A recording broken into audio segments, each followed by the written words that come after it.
نحمده ونصلي ونسلم على رسوله الكريم أما بعد فأعوذ بالله من الشيطان الرجيم بسم الله الرحمن الرحيم مولاي صل وسلم دائما أبدا على حبيبك خير الخلق كلهم. اللہ رب العزت کا بے پایہ لطف و کرم اور احسان عظیم ہے کہ جس نے ہمیں اس عید الفطر کی عظیم اور بابرکت ساعتوں میں اکٹھے ہونے کی توفیق عطا فرمائی. سب سے بڑھ کر یہ کہ ہمیں دولت ایمان سے بہرہوان فرمایا. آقا علیہ الصلوۃ والسلام عید الفطر کیسے منایا کرتے تھے اور عید الفطر سے پہلے صدقہ فطر کو ادا کرنا، آج ہم مختصراً اس کا بیان کریں گے. آقا علیہ الصلوۃ والسلام عید کے دن، حضرت انس بن مالک رضی اللہ تعالیٰ عنہ کی روایت میں آتا ہے کہ آپ عیدگاہ جانے کی طرف سے پہلے کھجور کو تناول فرمایا کرتے تھے. کھجور ایک میٹھا ہے، سویٹ ڈش آپ کہتے ہیں. سو عید الفطر کے دن سویٹ ڈش کھا کے آنا یا میٹھا کھا کے آنا، اور اگر کھجور کھا لیا تو یہ حضور کی سنت پہ عمل ہو جائے. یہ آقا علیہ الصلوۃ والسلام کی سنت مبارکہ ہے.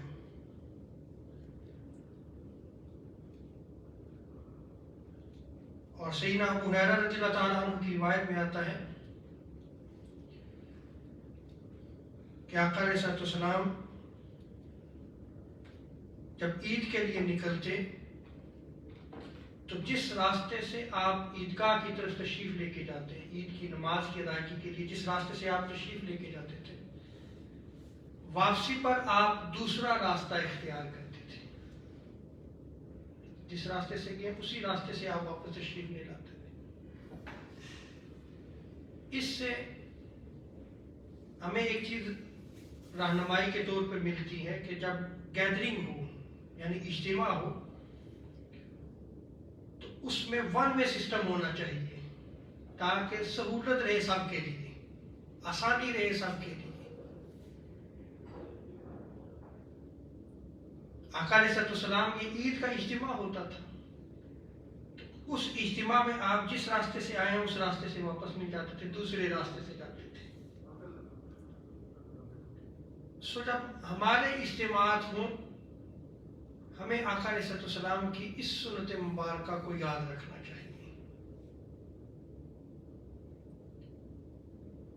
ہمارے ہاں جب اجتماعات ہوتے ہیں تو آپ کو پتہ ہے کہ پھر ایک ہجوم ہو جاتا ہے اور ایک ہی راستہ ہوتا ہے، اور پھر جو وہ آپس میں جو ٹکراؤ ہونا شروع ہو جاتا ہے. اور بالخصوص اگر آج کے حالات دیکھیں تو کرونا وائرس ہے، اس میں احتیاط بہت زیادہ ضروری ہے. یہ ایک ایسی وبا ہے، ایک ایسی بیماری ہے کہ یہ کسی کو معاف نہیں کرتی، چاہے چھوٹا ہے، بڑا ہے، بوڑھا ہے. اس کے بچاؤ کا طریقہ صرف اور صرف احتیاط میں ہے.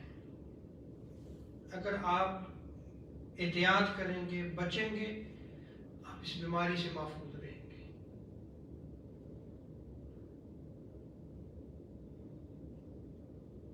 تو ون وے سسٹم جب ہوگا تو یہ سہولت رہتی ہے کہ آپ ٹوگیدر نہیں ہو رہے کہ ایک راستے سے آئے ہیں دوسرے راستے سے آپ چلے جائیں گے. جیسے آج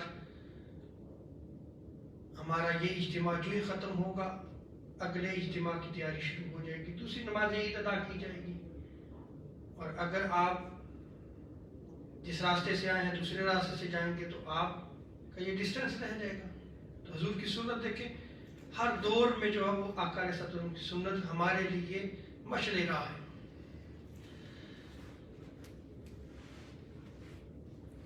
اسی طرح جو صدقہ فطر ہے، یہ نماز عید سے پہلے ادا کرنا، یہ آقا علیہ السلام کی سنت مبارکہ ہے، آپ کا حکم مبارک ہے. اور صدقہ فطر کو ادا کرنے کا جو افضل ترین وقت ہے، وہ وقت وہ والا ہے جو آقا علیہ السلام نے بیان فرمایا ہے. اور وہ کون سا ہے کہ عید کے دن صبح صادق سے لے کے عید کی نماز پڑھنے سے پہلے اگر آپ صدقہ فطر کو ادا کرتے ہیں تو یہ افضل ترین اوقات میں آ رہا ہے.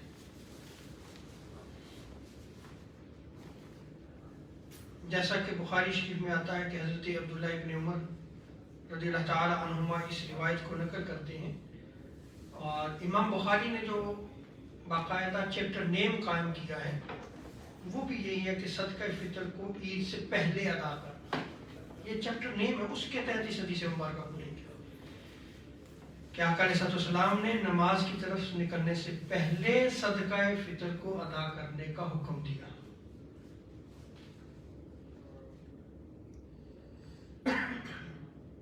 تو یہ حدیث مبارکہ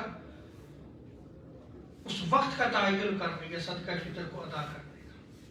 لیکن یہاں پہ اگر سوال قائم کر سکتے ہیں کہ اگر ہم 2-3 مہینے پہلے ادا کرتے ہیں، مہینہ پہلے ادا کرتے ہیں، تو یہ بھی جائز ہے، آپ اس کو پہلے بھی ادا کر سکتے ہیں. لیکن جو تعین آقا علیہ السلام نے وقت کا کیا ہے کہ وہ افضل ترین وقت وہی رہے گا، اس کو نہیں ہم بدل سکتے. لیکن جواز کی صورت جو ہے وہ اپنی جگہ پہ قائم رہے کہ ہم پہلے بھی ادا کر سکتے ہیں، عید سے 1 ہفتہ پہلے بھی ادا کر سکتے ہیں، کچھ دن بھی پہلے ادا کر سکتے ہیں. اسی طرح اگر آپ نے اس وقت میں تو صدقہ فطر کو ادا نہیں کیا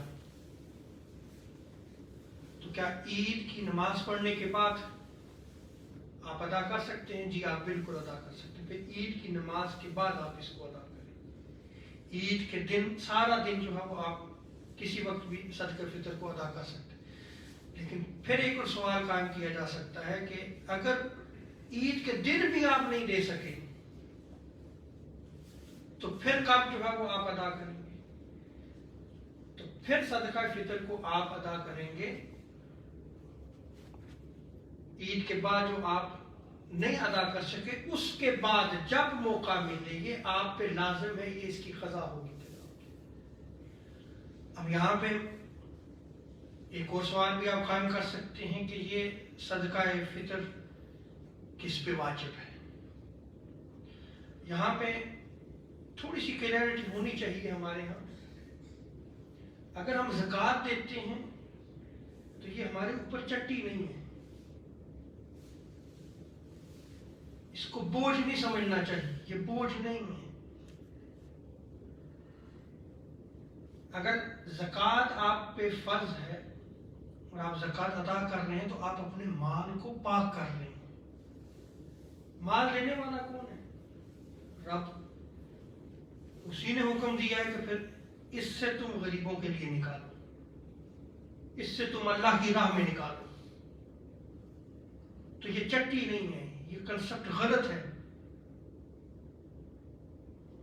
ایک تو یہ زکوٰۃ ہو گیا. اسی طرح صدقات بھی آتے ہیں. صدقات میں ایک صدقہ فطر بھی آتا ہے.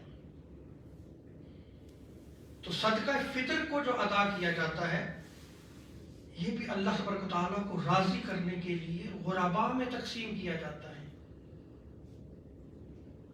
صدقہ فطر کی ایک ریزن تو یہ ہے نا کہ ہم صدقہ فطر اس لیے ادا کرتے ہیں کہ جو غریب ہے وہ بھی ہمارے ساتھ عید کی خوشیوں میں شامل ہو جائے.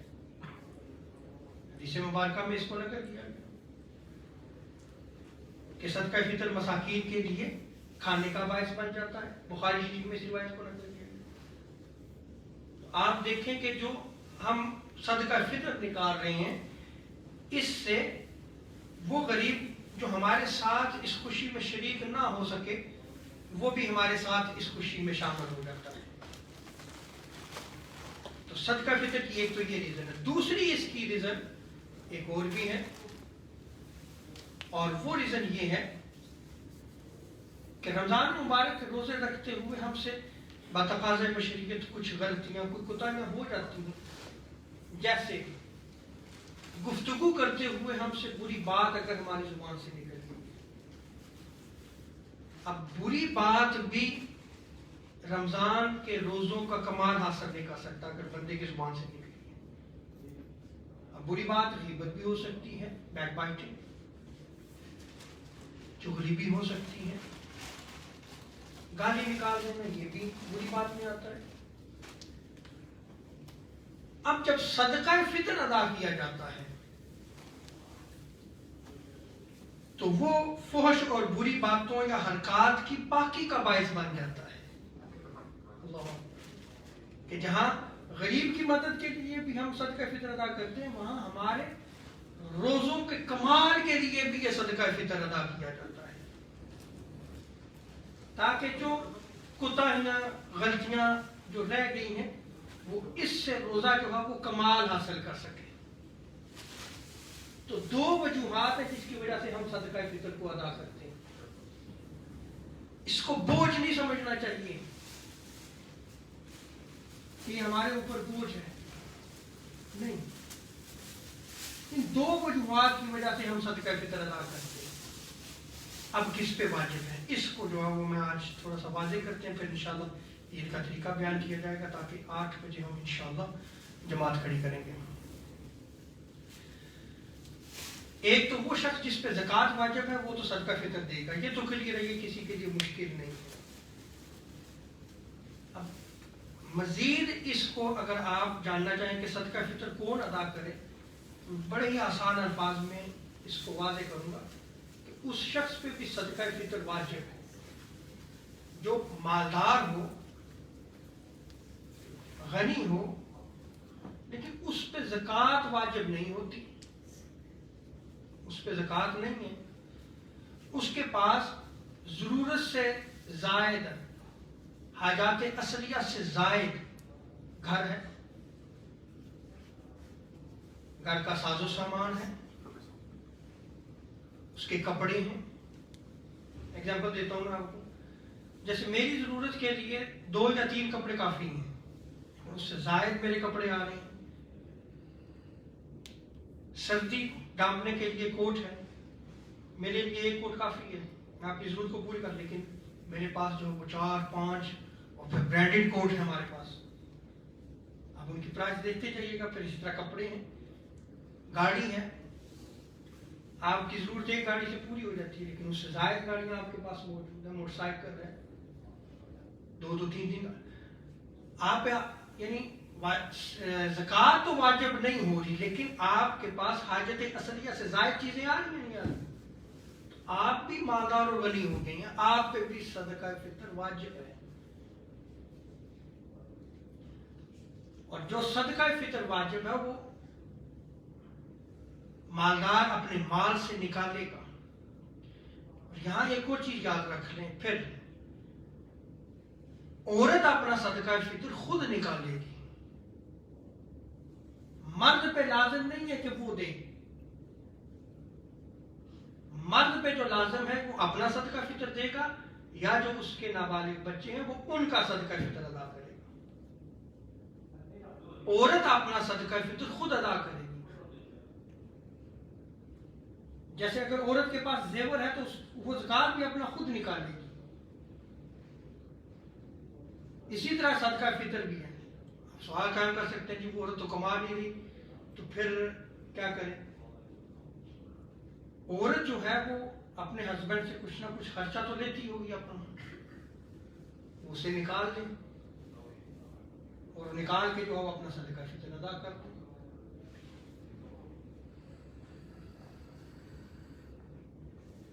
اور اگر مرد اس کی طرف سے ادا کرتا ہے تو وہ ادا ہو جائے گا، لیکن مرد ذمہ دار نہیں ہے اس کا ذمہ دار نہیں ہے، عورت خود ذمہ دار ہے۔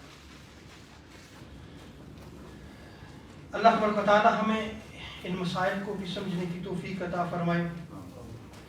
اب چونکہ نماز عید کا طریقہ بھی میں نے آپ کو بتانا ہے کہ نماز عید ہم کیسے ادا کریں گے، اس پہ صرف آخری صدقہ فطر کے حوالے سے ایک اور کلیئرٹی بھی کرتا چلا جاؤں، اور یہ ایک حدیث مبارکہ نقل کر کے جو میں آپ کو عید کا نماز کا طریقہ جو وہ بیان کرتا ہوں۔ صدقہ فطر جو ہم ادا کرتے ہیں، ہر مالدار، ہر غنی پر اس کی حیثیت کے مطابق فرض ہے، واجب ہے، وہ اپنی حیثیت کے مطابق دے گا۔ دیکھیں آپ اگر مالدار کی بھی لسٹ بنائیں تو اس میں بھی آپ کو لسٹ بنتی چلی جائے گی۔ بعض جو ہے وہ اپنی پوش لائف گزارتے ہیں تو وہ بھی مالدار،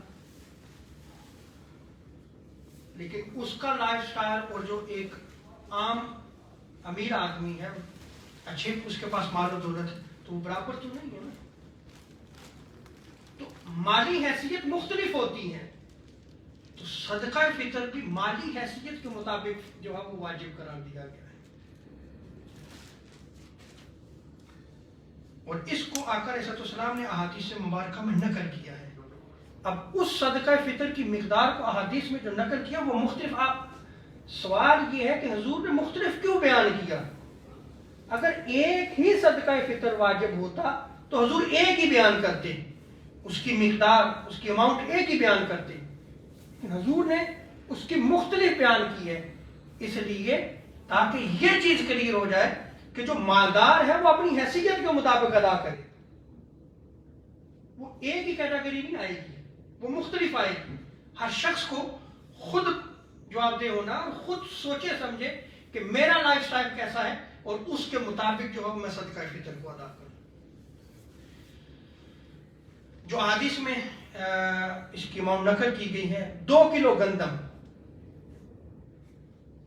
اب یا تو آپ 2 کلو گندم دیں صدقہ فطر کے طور پہ، یا اس کی پرائس نکال لیں آپ۔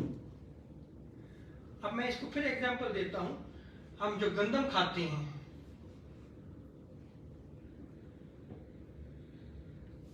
اب وہ گندم جو ہم کھا رہے ہیں، آٹا جو ہم کھا رہے ہیں، وہ بھی کئی اقسام کا ہے یا نہیں ہے؟